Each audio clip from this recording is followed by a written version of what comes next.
Saludos amigos y bienvenidos nuevamente a Sábados de Reseña. 3 temas les voy a tocar hoy, ¿ok?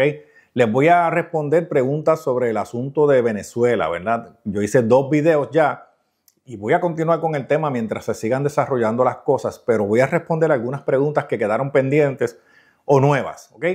Entonces, en adición, voy a hablar un poquito del caso de la jovencita que asesinaron en Aybonito y este planteamiento de que la cárcel no arregla uno. Así que voy a tocar eso. Y el tercer tema va a ser un resumen de mi carrera militar, porque algunos de ustedes, cuando yo publiqué la ceremonia de retiro recientemente, el domingo pasado, me han hecho muchísimas preguntas, ¿ok? Yo voy a hacer como que un resumen de la carrera sin entrar en demasiado detalle, porque realmente yo creo que la puedo resumir bastante y le puedo tocar los puntos más críticos, por qué entré a la milicia, cómo me fue, qué logré, todas estas cosas, ¿ok? Así que vamos a comenzar y voy a cambiar el orden de los eventos. Voy a comenzar con el caso de Aybonito, ¿ok?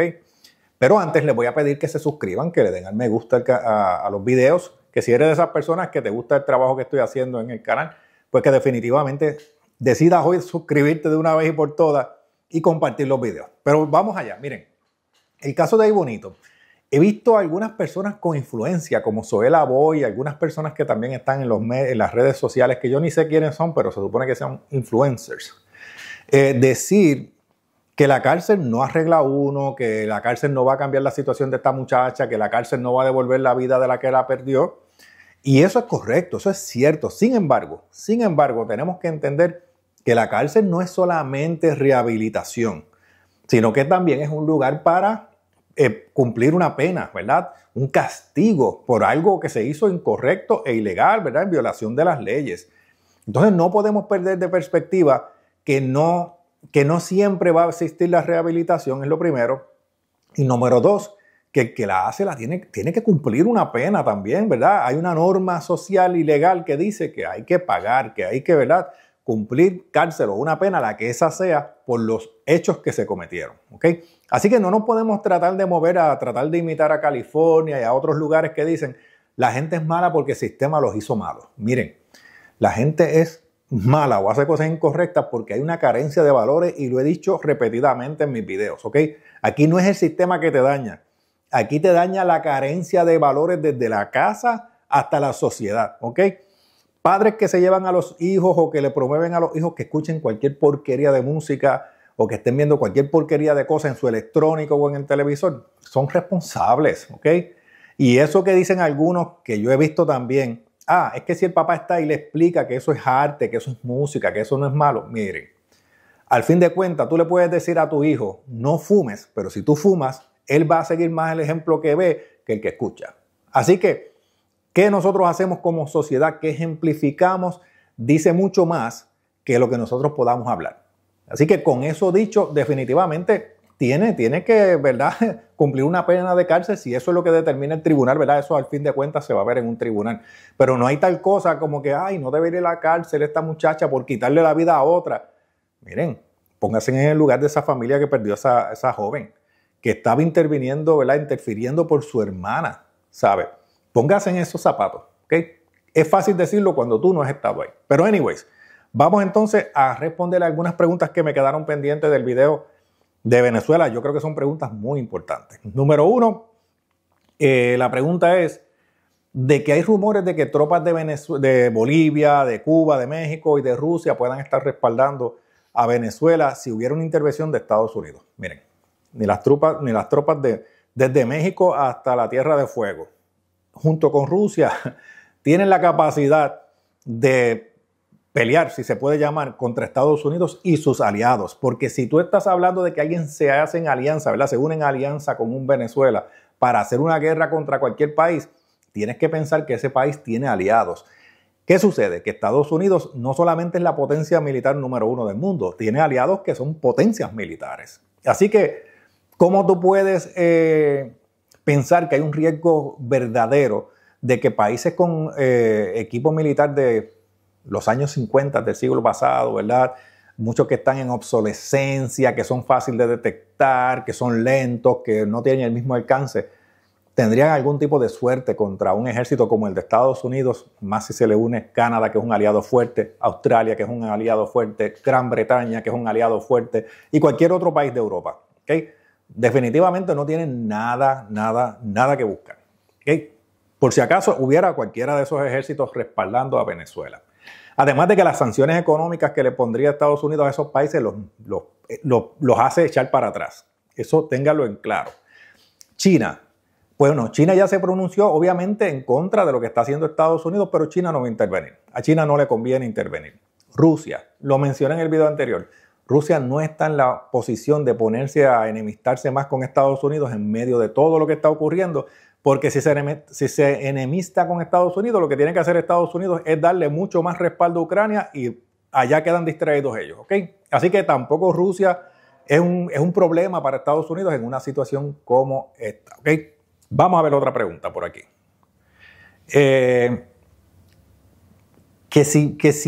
¿Qué pienso de que entren a Venezuela, ¿verdad?, en un desembarco a pie o que armen a las personas, a los ciudadanos? ¿Y qué riesgo eso podría producirle a Maduro con relación a que se levanten en su contra? Toda la posibilidad, toda la posibilidad. Si ustedes recuerdan en las elecciones, hubo crisis en Venezuela, hubo que básicamente causar una crisis del gobierno hacia el pueblo, una cosa terrible, porque se levantó el pueblo. Así que si se levanta el pueblo y en adición tú tienes una fuerza extranjera llegando a tu país, definitivamente el gobierno las tiene perdidas, ¿ok? El gobierno de Venezuela logró superar esa crisis y mantenerse en el gobierno, valga la redundancia, porque no hubo una intervención verdadera del exterior.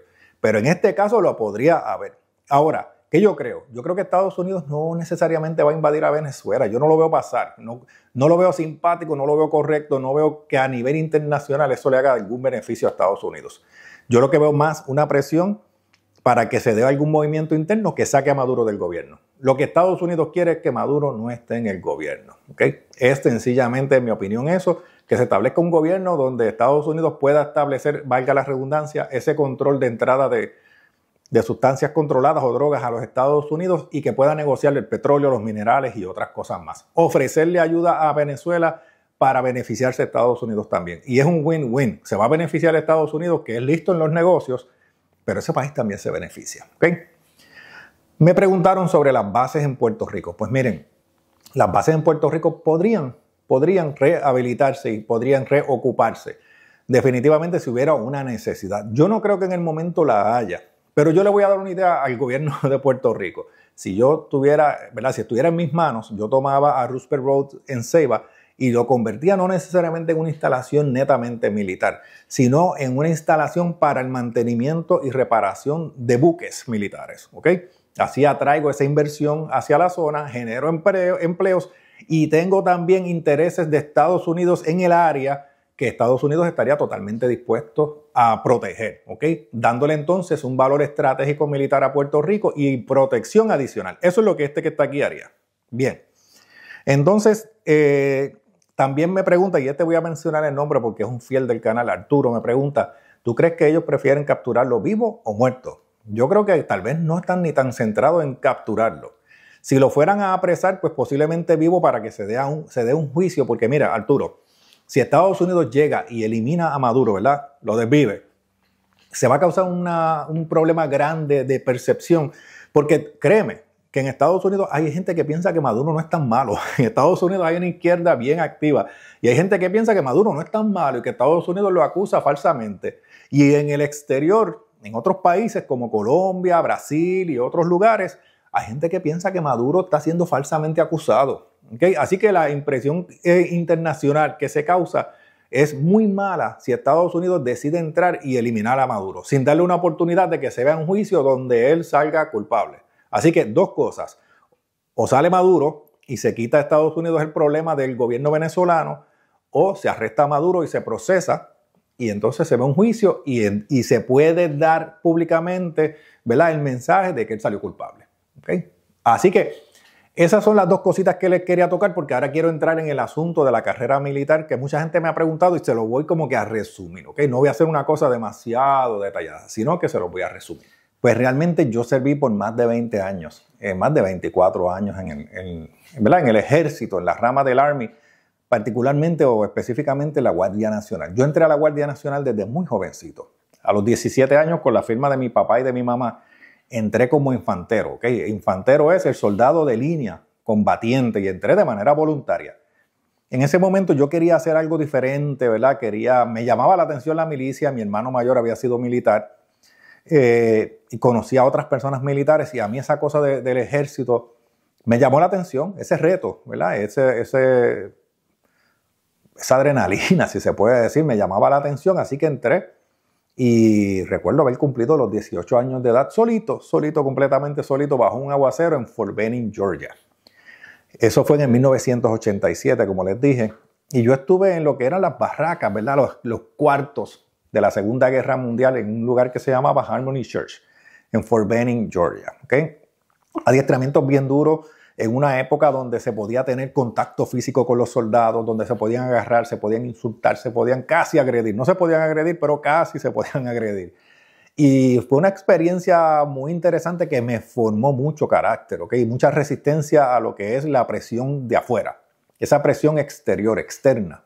Muchos años después yo aprendí de un ex oficial del Ejército de la República Dominicana que esa tensión se causaba para garantizar que un soldado fuera obediente y fiel durante combate. O sea, que si ese sargento, digamos, te mandaba a moverte de un punto a otro cuando hay enemigos en el área, pues tú no le digas, no, mira, muévete tú, loco, dale tú, brother. No, que tú fielmente digas, ok, cúbreme que me muevo. Y ahí es donde se da esa dinámica. Aprendí mucho como infantero. Le di bastantes años a la infantería. Yo me salí del sistema 2 veces. ¿Okay? Cumplí mi primer término, me salí unos cuantos años, estuve fuera y luego para el 9/11, ¿verdad? 11 de septiembre, cuando ocurrió lo de las Torres Gemelas, reenlisté. A la 1:15 de la tarde, poco después que el segundo avión se estrellara contra una de las torres, llamé a reclutamiento y reenlisté. En esa época pues fui movilizado hacia el Golfo Pérsico y estuve en servicio en el Golfo Pérsico. Y recuerdo como hoy que estaba hablando con otros compañeros cuando se dio ya la voz de que la invasión comenzaba. ¿Okay? Miren, comenzó la invasión y yo estaba pues en Kuwait en ese momento. Las misiones que teníamos en Kuwait pues realmente eran misiones de seguridad. ¿Okay? Nosotros, en el caso mío, yo estuve en varias operaciones durante esa movilización. Una de ellas pues era dando seguridad dentro de la misma base de allá de Kuwait. Uno se montaba en el camión que venía a hacer la entrega de los suministros y tú estabas con tu arma cortando a una persona árabe que decía que tú tenías más miedo que él. Y esos eran momentos duros. También estuve en la operación que se conoció como Guardian Mariner, que era una escolta en barcos militares a través desde Estados Unidos hasta la zona del Golfo Pérsico y otros destinos. Algunas personas llegaron hasta Diego García, ¿verdad? Esas misiones, alguna gente como que en su momento las menospreció un poquito, pero esa misión, antes de nosotros tomarla, la ejecutaban los Marines, los US Marines. Era una misión muy seria de seguridad, pero como ellos fueron removidos para entonces entrar en Irak directamente, pues entonces los sustituyeron tropas de reservas y guardias nacionales. ¿Okay? Una misión realmente bastante interesante, diría yo, de cierta manera. Yo soy de esos militares que ha estado varias veces movilizado en lo que se le conoce como zonas hostiles, pero que ha tenido la dicha o la bendición de nunca estar en combate directo. ¿Okay? En ese sentido, yo nunca les voy a decir lo que no es. Y yo, aunque he estado en zonas hostiles quieren decir en cualquier momento se puede formar, o ya se ha formado, o alrededor de la zona hay hostilidades, pero yo nunca estuve directamente envuelto en combate mano a mano. Pasé una situación que esa no se las voy a contar, que tiene que ver con una función que yo tuve que hacer, que fue quizás la que más me impactó en la vida y me tuvo mucho tiempo un poquito afectado, pero no la voy a contar. Es lo primero. Y lo segundo, todo salió bien. Con eso lo digo. Así que mi segunda movilización fue para el área de Kosovo, los Balcanes, donde estuve por un poco más de un año, ¿verdad? En total fueron como 1 año y 4 o 5 meses la movilización entre los entrenamientos más estar en el lugar. Y era una misión interesante porque la función era restablecer la paz y la seguridad en Kosovo, que, ¿verdad?, había pasado ese proceso de separación y de declaración de su soberanía como un país, ¿verdad?, en Europa, habiendo sido parte de lo que es Serbia, ¿verdad?, de lo que era la antigua Yugoslavia y luego Serbia, Algo que todavía a algunos países no les reconocen. Y las hostilidades allí todavía continúan, para que ustedes lo sepan. Cuando se habla de Kosovo, todavía si ustedes buscan información, aunque mucho menos que antes, sí hay hostilidades. ¿Okay? Cuando regresé de allá, decidí comisionarme como oficial, porque ya llevaba mucho tiempo en el sistema y ya yo estaba mirando como que, ya yo estoy a mitad casi de la carrera, debo mirar al futuro para un retiro lo mejor posible. Así que decidí comisionarme como oficial, ¿verdad? Y me transferí a lo que es ingeniería. ¿Okay? Fui graduado del programa de OCS, Officers Candidate School, acelerado en Alabama. Y me comisioné en lo que le llaman Green to Gold. O sea, yo del listado, de esa línea de los listados en CEOs, me convertí a la parte de los oficiales. Así que era un oficial que tenía mucha experiencia en el field. Eso que alguna gente dice que esos oficiales jovencitos y toda esa cosa, pues yo no era ese oficial jovencito que se graduó de la universidad, que entró a través del ROTC o que se comisionó temprano en su carrera, sino que sirvió muchos años primero en las filas y luego se comisionó como oficial. Así que tenía toda la malicia de un soldado malicioso. Y se me hacía mucho más fácil pues entenderme con la gente y establecer, ¿verdad?, mis estándares de trabajo. Trabajé como oficial todo el tiempo fue en ingeniería, ¿verdad? Dentro de lo que es ingeniería, pues tú haces funciones de lo que es un platoon leader, ¿verdad? Luego te desempeñas como el oficial ejecutivo de una unidad, luego como el company commander. Yo estaba comandando una unidad en Puerto Rico de ingeniería de puentes, la 892, que pues, fue mi escuela, fue mi casa, fueron mis amigos, fueron mis hijos. ¿Qué no puedo decir yo de esa unidad? Y en adición del batallón 190 de ingeniería, que era al que pertenecí y en el cual ocupé funciones como oficial de logística, oficial de safety, ¿verdad?, de seguridad, y terminé siendo, ¿verdad?, cuando me retiré, era lo que se conoce como un Engineering Staff Officer. Eso es un asesor del Battalion Commander con sus comandantes de unidad, con relación a lo que tiene que ver el adiestramiento, las funciones de ingeniería, los trabajos que se realizan y todo esto. La educación militar es fuerte, interesante y bien redante. ¿Okay? En el ejército, si sacas C, pasas una clase, pero si sacas D, aunque sea por un puntito, no pasas esa clase. Y si sacas 2 o 3 D corridas, estás fuera de la escuela. ¿Okay? Si tú fracasas en quizzes, exámenes o algunos tipos de eventos que ellos los clasifican como esenciales, eso puede hacer que tú salgas de una escuela. Y eso yo lo viví. ¿Okay? Eso yo lo viví. Como he tenido mis logros, porque tuve tantos y tantos y tantos y tantos logros como militar que no los puedo ni contar, pero tuve algunos desaciertos también. ¿Okay? Y me enseñaron, de esos aprendí, luego mejoré y luego superé las pruebas que tenía que superar. Gracias a Dios, ¿verdad? Pero a mí la carrera militar me enseñó muchas cosas. No solamente me dio unas destrezas técnicas específicas, ¿verdad? Porque cuando tú estudias ingeniería militar, tú estudias construcción horizontal, construcción vertical, tú estudias lo que es el surveying, lo que es la cuestión de agrimensura, ¿verdad? Tú estudias mucho sobre los planos, estudias electricidad, estudias plomería, tienes que diseñar sistemas eléctricos, diseñar sistemas de agua, estudias cómo arreglar aeropuertos y carreteras, estudias cómo la cuestión táctica esa de combat engineering, de establecer posiciones de defensa, de hacer movimientos de ofensa, la logística, las armas. Tú aprendes tanto y tanto y tanto y tanto y tanto y tanto que definitivamente, por eso es que a mí, cuando se va a hablar de temas de cosas que tienen que ver con la milicia, yo siempre digo, háganle caso a los que hayan estado por buen tiempo en el ejército y no a estos analistas que a veces son de universidad, que quieren hablar de asuntos de guerra, pero no se han puesto un uniforme ni de Boy Scout. ¿Ok? A mí me da mucho gusto cuando yo escucho a esos generales que a veces invitan en ciertos programas y esa gente, mientras más alto el rango, más grande es la educación. ¿Ok? Yo llegué al rango de capitán. Eso es un punto bastante bueno. Yo considero que es un excelente rango, ¿verdad? Un excelente escalón en la cadena, pero se sube más. Lo que pasa es que yo me metí al sistema viejito ya. O sea, digo, entré joven, pero me convertí en un oficial ya estando un poco más entrado en edad. Esos que entran un poquito más jóvenes, pues le pueden dar un montón de años y llegar a coroneles y generales. Yo, ya por motivos de mi trabajo civil, ¿verdad? Porque todo este tiempo que le estoy hablando de militar, yo estaba desarrollando una carrera civil. ¿Ok? En muchas áreas, porque siempre me gustó estudiar, trabajé en recursos humanos, en seguridad, ¿verdad? Security, safety, y más reciente en ingeniería, dirigiendo grupos grandes de ingeniería también. De las cosas que me llevo aprender de liderato como no se aprende en ningún otro sitio. Aprendes, por lo menos como oficial, aprendes a ser un líder que aguanta viaje, que aguanta retos. Y no solamente eso, aprendes a ser un líder que aprecia a otros líderes. Yo le tengo un gran respeto a quienes han sido mis líderes tanto en la milicia como en mi carrera civil.